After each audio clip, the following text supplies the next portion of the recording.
Feet have power too, right? You can run by holding the B button, but that drains your foot power.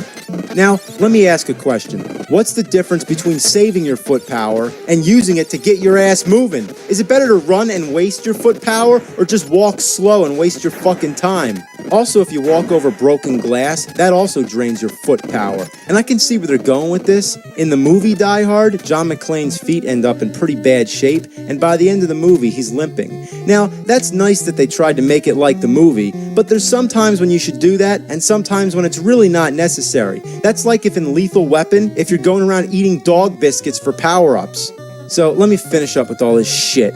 You got your weapons, the items you pick, and I don't know, some map that doesn't make any sense. Then you got some weird lock system. After a certain amount of time passes, one of the locks activates or whatever, and when all these locks activate, I assume you're dead. Well, why not just have a clock with a simple time limit? I don't know.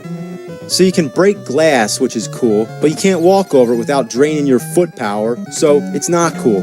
Then you got outside windows, which you think would have some kind of purpose, but no, you just jump out and die. What's the point? Why would you commit suicide unless you don't have a clue what you're doing? It's a beginner's trap. Now what I really hate is this darkness thing. You can't see around any of the walls. Half the time there's nothing going on, you're just walking around, and he walks like there's something wrong with him. He's got like one leg.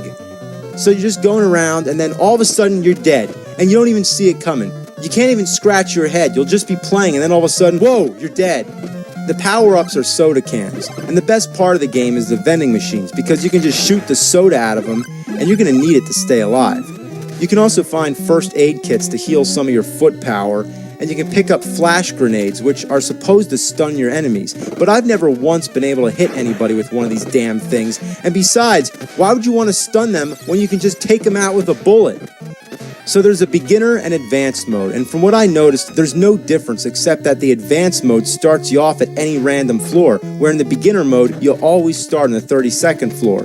Now, let's talk about the floors. It seems you can go to any floor you want, anytime you want, that is between 31 and 35. You can use the elevators, the stairs, or even the air ducts. But how do you know where you're supposed to go? I don't know. I just find guys and kill them. There's supposed to be hostages on the 30th floor, but for whatever reason you can't go there yet, so I'm guessing that happens at the end. But anyway, if you go up to the 35th floor, there's a guy who has a key to the roof, but finding him is a real bitch because he never wants to show up until you've already tried the locked door a million times. But once you find him, you're obviously going to take a lot of bullets because there really isn't any way to dodge in this narrow hallway. Die! That's kind of weird, he's like dead in the doorway. But anyway, you take the key, you unlock the door, you go to the roof, and, well, this is the roof. Sometimes when you get here, John McClane calls the cops, and sometimes he doesn't. It's like in the movie, and I don't know if it's necessary or affects anything in the game, but it doesn't even seem like you have any control over it, so it really doesn't fucking matter. Somewhere up here there's a rope, which I don't know if it's important or not. You blow up this gym locker or whatever it is, and then he says, I'd have to be desperate to tie that on and jump off. No thanks.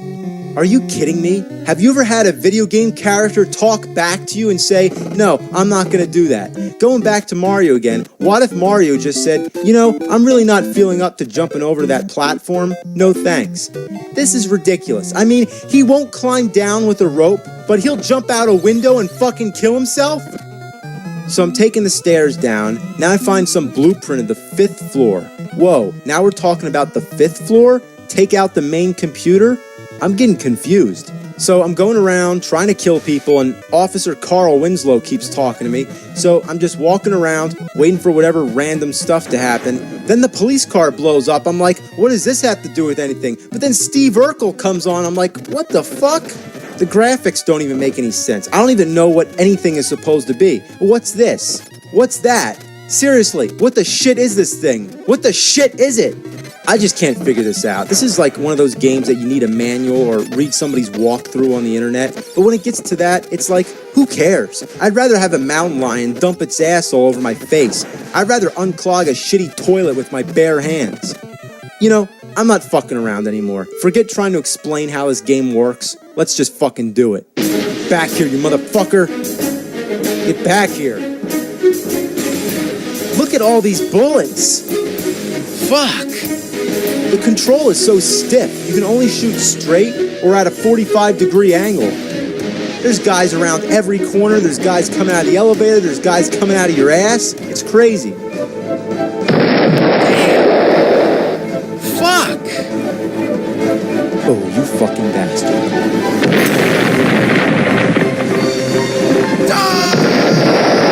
This game's being ass. Shit! Think, goddammit.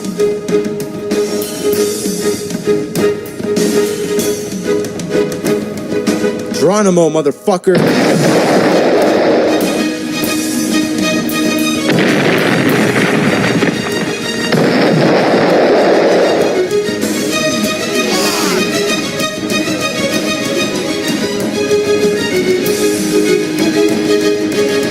Yippee-ki-yay, motherfucker!